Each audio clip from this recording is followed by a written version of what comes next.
খোকা, খোকা, মাকে দেখার বড় স্বাদ ছিল তো। মার পরিচয় না নিয়ে চলে যাবি, আমাকে অপরাধী করে যাবি। মাকে মা বলে ডাকবি না। একবার একবার শুধু মা বলে ডেকে যা, একবার ডেকে যা। না না, আর তো লুকিয়ে রাখা যায় না। আজ আমি সব প্রকাশ করে দেবো, নাহলে আমি মিনার কাছে ক্ষমা পাবো না, ক্ষমা পাবো না। তোমরা সবাই শোনো, আজ আজ তোমাদের সকলের কাছে একটা সত্য প্রকাশ করব, যা যা এতদিন আমি গোপন করে রেখেছিলাম। মিনা, মিনা, তুমি আমাকে ক্ষমা করবে না আমি জানি, তবু খোকার এই অবস্থায় আর লুকিয়ে রাখা যায় না। শেষ মুহূর্তে হলে এইটুকু জেনে রেখে দাও, ওই খোকা তোমারই পেটের সন্তান। কি বলছো তুমি? খোকার সঙ্গে তুমি পাগল হয়ে গেছো? না, পাগল নই, পাগল নই, পাগল নই, আমি সত্যি বলছি, বিশ্বাস করো মিনা। আমি তোমার স্বামী। তোমার কাছে কোনোদিন কোনো মিথ্যে কথা বলিনি, কোনো কিছু কোনোদিন গোপনও করিনি। শুধু একটা বড় সত্য গোপন করে রেখেছিলাম। কি বলছো তুমি? হ্যাঁ, সত্যি বলছি। খোকার জন্মের পর আমি ওকে সরিয়ে ফেলি, তখন তুমি অজ্ঞান ছিল। জ্ঞান হবার পর তোমার বড় ছেলে হয়েছে বলে আমি মিথ্যে বলেছিলাম। যদি তাই হয়ে থাকে তাহলে কেন কেন তুমি তা করলে? বলো বলো, জবাব দাও। শহীদ জাহিদকে নিজের সন্তানের মতো মানুষ করব বলে মাকে কথা দিয়েছিলাম। তাতে আমার কি অপরাধ ছিল? অপরাধ নয় মিনা, খোকা পেটে থাকাকালীন শহীদ জাহিদের প্রতি তোমার কিছু অবহেলা আমি লক্ষ্য করেছিলাম। তাতে আমার একটা ভুল ধারণা হয়, খোকার জন্মের পর হয়তো তুমি আর তেমন ওদের আদর যত্ন করবে না, নিজের সন্তান নিয়ে ব্যস্ত থাকবে, ওদের অযত্ন হবে, মনে কষ্ট পাবে, হয়তো মানুষ হতে পারবে না।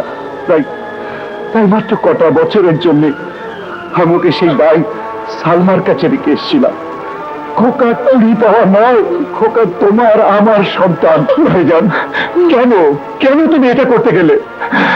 ভাবির কাছে চিরদিনের জন্য আমাদেরকে অপরাধী করে রাখলে।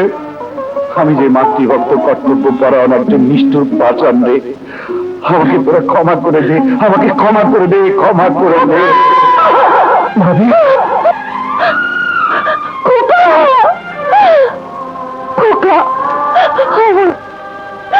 এতদিন যে মাকে খুঁজে বেরিয়েছিস, আজ কাছে পেয়েও মা বলে ডাকতে পারছিস না। আল্লাহ, এই কি তোমার বিচার? এতদিন পরে যখন জানলাম খোকা আমারই সন্তান, তবে কেন আমার কাছ থেকে কেড়ে নিচ্ছ? তুমি তো পৃথিবীতে মায়ের শ্রেষ্ঠ আসন দিয়েছ, সবার উপরে মা। যদি তাই হয়, তাই আমার সন্তানকে আমার কাছে ফিরিয়ে দাও। কি করছেন? এই অবস্থায় পাশে কারো থাকা নিষেধ। মায়ের প্রাণ কোনো নিষেধ মানে না ডাক্তার। ওরই ক্ষতি হবে, ডক্টরের বাইরে যান প্লিজ। যদি সবার উপরে মা সত্যি হয়ে থাকে, তাহলে আমার সন্তান আমার কোলে আবার ফিরে আসবে ডাক্তার, ফিরে আসবে।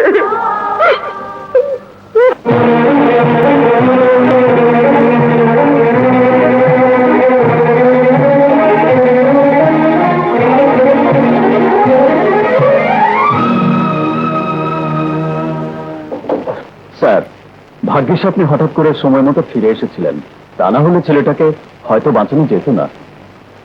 হ্যাঁ, আমার মনে একটা আশঙ্কা কাজ করছিল, দীর্ঘ অনুপস্থিতি তোমাদের কোনো প্রবলেম অ্যারাইজ করতে পারে। তাই সেমিনার অসমাপ্ত রেখেই চলে এলাম ফর ইউ। আপনাদের ভাগ্য ভালো, অপারেশন সাকসেসফুল, ছেলেটা আউট অফ ডেঞ্জার। 20-25 দিনের মধ্যেই ভালো হয়ে যাবে। Thank you doctor, thank you. না, শহীদ জাহিদ চৌধুরী সাহেব, আমি কি শুনছি? তাহলে সবার উপর মা, এ কথা সত্য। মায়ের কান্না আল্লাহ শুনেছে।